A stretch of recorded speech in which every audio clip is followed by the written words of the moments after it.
आज अधिकारियों के साथ बैठा हुआ है और पहली बार मैं यहाँ पे आया हूँ और अधिकारियों को सभी को सख्त ये निर्देश भी दिए हैं कि कोई भी व्यक्ति अगर काम के लिए जाए तुरंत उसके कार्य को सुन करके उसका समाधान निकालें।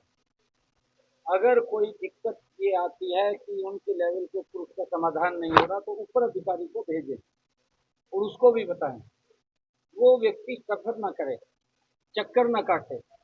इसके लिए मैंने अधिकारियों को बिल्कुल सुनिश्चित किया है कि लोगों के सम्मान की बात और लोगों के काम की बात, और जो लोग कहीं कोई काम के लिए किसी की कोई दिक्कत समस्या है तुरंत अधिकारी उसको सुन करके उसका समाधान करे। ये मैंने अभी अधिकारियों को कहा है कि ऐसी शिकायत मुझे नहीं आनी चाहिए। अगर कोई शिकायत मेरे पास आती है तो उसका जवाब हर रोज, क्योंकि हमने ये निर्णय लिया है कि हमारे उपायुक्त महोदय सुबह 9 बजे से लेकर के शाम के 11 बजे तक, सुबह 9 से लेकर के 11 बजे तक वो सचिवालय के अंदर लोगों की समस्याओं को सुनेंगे। जितनी भी समस्या आएंगी उन समस्याओं का समाधान होगा, और अगर कोई ऐसी समस्या है कि यहाँ उस समस्या का समाधान नहीं है तो ऊपर बताने का काम करेंगे।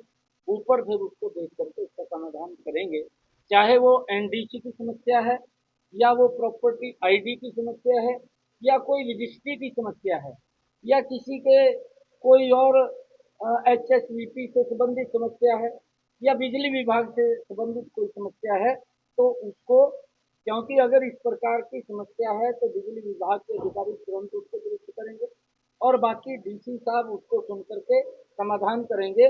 वो ये भी बात करेंगे कि विभाग का जो अधिकारी जिस विभाग की समस्या है वो उसकी गलती के कारण सफर तो नहीं किया व्यक्ति को। अगर उसकी गलती के कारण सफर किया है तो उसका भी संज्ञान डीसी महोदय मौके पर ही लेंगे उनकी बात को सुन करके। कुरुक्षेत्र में ये बिल्कुल एकदम स्पष्ट रूप से अधिकारियों को कहा गया है कि आपने लोगों के काम करने हैं, उनको किसी प्रकार की दिक्कत समस्या ना रहे, वो चक्कर ना काटे। ये स्पष्ट रूप से कहा गया। कुरुक्षेत्र में सीट हारने के बाद कांग्रेस और आम आदमी पार्टी में आपस में आरोप और प्रत्यारोप का दौर है, वो एक दूसरे पर आ गया और नहीं, देखिए वो लोग उनका कोई हेतु देश के लोगों की सेवा करना नहीं था, उनका हेतु कोई प्रदेश के लोगों की सेवा करना नहीं था। वो तो अपने स्वार्थ भाव से इकट्ठे हुए थे और उनका स्वार्थ पूरा नहीं हुआ तो वो बर्तन छिंड गए। अगर उनका स्वार्थ पूरा भी होता तब भी वो इकट्ठे नहीं रह पाते, तब भी वो एक दूसरे की लड़ाई ये थी कि सबसे पहले मैं आगे जाऊं, सबसे पहले मैं आगे जाऊं, इस प्रकार की लड़ाई होती है और उसके अंदर लोगों का भी नुकसान और प्रदेश और देश का भी नुकसान होता है। और क्योंकि ये लोग तो अपने स्वार्थवश इकट्ठे हुए थे कि हम सब लोग जो आप उन्होंने पाप किए हैं, जो भ्रष्टाचार किए हैं, उसको छिपाने के लिए वो इकट्ठा हुए थे। रणदीप सुरजेवाला कहते हैं कि 80 सीटें आएंगी और साथ ही साथ बिजली और पानी के चलते त्राहिमाम मचा हुआ है। सुरजेवाला ही बता दें भी मैं कौन सी सीट से लड़ूंगा, उसको पता लग जाएगा कि अच्छी आएगी। चुनावों के दौरान जिस प्रकार से सुरजेवाला की पहले हालत खस्ता हुई है और वो चाहे नरवाना से या जींद से लड़े हैं या वो कैथल से लड़े हैं, उनको लगातार लोगों ने एक आईना दिखाने का काम किया है कि जब वो सत्ता के अंदर थे तब उनके अंदर बड़ा अहंकार था, उनको उस अहंकार के कारण नीचे गरीब व्यक्ति दिखाई नहीं देता था। और हमें खुशी है उनकी जो समस्याएं गरीब लोगों के लिए पैदा की हुई थी उनका हमने समाधान किया है।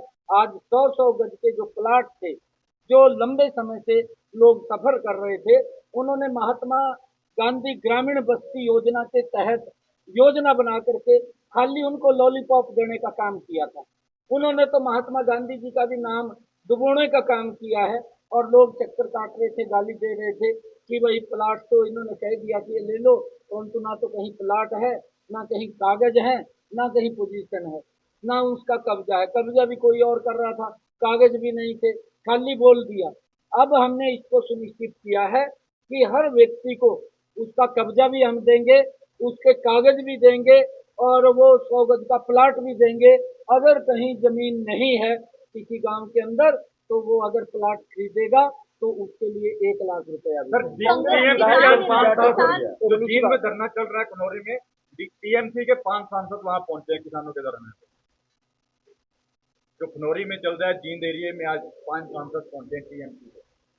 देखिए, टीएमसी ने जिस प्रकार का वहां पर केरल के अंदर काम किया है और उसी ढर्रे के ऊपर चलते हुए कांग्रेस ने किया है, ये दुर्भाग्यपूर्ण है देश के अंदर कि एससी और बीसी के आरक्षण को एक धर्म के आधार के ऊपर इन्होंने देने का काम किया है।